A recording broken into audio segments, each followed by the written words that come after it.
అందరికీ నమస్కారం.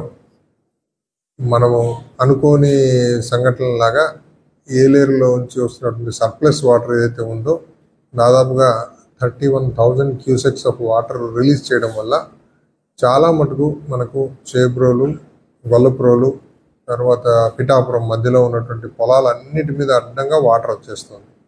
సో ఈ వాటర్ వస్తుంటే గ్రామాల్లోంచి చాలామంది ప్రజలు రోడ్ల మీదకి వచ్చి ఆ నీటిలో దిగడము, దాంట్లో కాసేపు సరదాగా గెంతులేయడం ఇట్లా పనులు చేస్తున్నారు. సో దయచేసి ఎవరు కూడా హైవేని ఆనుకున్నటువంటి రోడ్ని అవాయిడ్ చేస్తే మంచిది.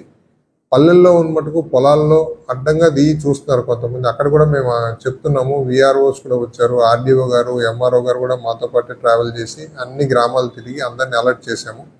At the same time Pithapuram నుంచి స్పెసిఫిక్గా మనకు గొల్లప్రోలు మధ్యలో టోల్ ప్లాజాకి అటొక కిలోమీటర్ ఇటొక కిలోమీటరు చాలా హెవీగా వాటర్ వస్తుంది. అది ఈరోజు నైట్కి ఇంకా ఎక్కువ అవుతుంది.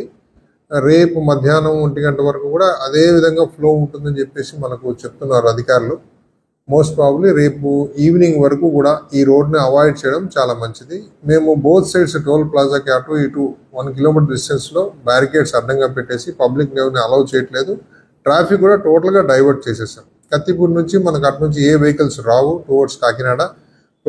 From Kakinada towards Kattipudi via Pithapuram ఇప్పుడు కూడా ఏ వెహికల్స్ రావు, ఎందుకంటే మనం అచ్యుతాపురం జంక్షన్లోనే మొత్తం డైవర్ట్ చేస్తున్నాం.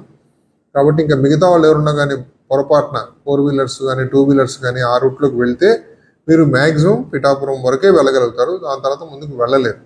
సో దయచేసి అక్కడ వచ్చి వెళ్ళి పోలీసు వాళ్ళతో ఆర్గ్యుమెంట్ చేయడం కానీ నీళ్ళలోకి వెళ్తామని కానీ అలా ఎవరు ప్రయత్నం చేయొద్దు. మీ సేఫ్టీ కోసమే చెప్తున్నాము. సో వాటర్ ఫ్లో చాలా ఎక్కువగా ఉంది, నైట్కు పెరిగే అవకాశం ఇంకా ఉంది. కాబట్టి ఇంకొక రేపు సాయంత్రం వరకు కూడా మనం ఓపికగా ఉంటే మళ్ళీ మనం యథావిధిగా రోడ్లోకి వెళ్ళడానికి అవకాశం ఉంటుంది. చాలా మంది వచ్చి సరదాగా చూడడం కూడా ఇంకా కొంతమంది చేపలు పట్టే కార్యక్రమంలో కూడా ఉన్నారు.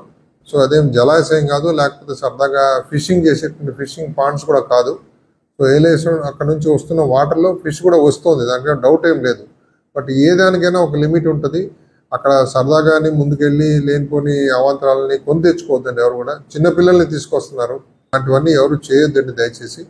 ఆ వాటర్ వెళ్ళిపోయిన తర్వాత మళ్ళీ కావాల్సి వెళ్ళి చూడండి ఏం జరిగిందో అని చెప్పి అందరినీ ఒకటే అప్పీల్ చేస్తున్నా, ఎవరు దయచేసి ఇళ్ళలో వచ్చి బయటికి రావద్దు. ఆ ఒక్క స్ట్రెచ్లోకి, ఆ 4 కిలోమీటర్ స్ట్రెచ్లోకి మటుకు వెళ్ళి చూద్దామనే ప్రయత్నం చేయొద్దండి. రేపు సాయంత్రం వరకు ఆ రోడ్ని అవాయిడ్ చేయండి.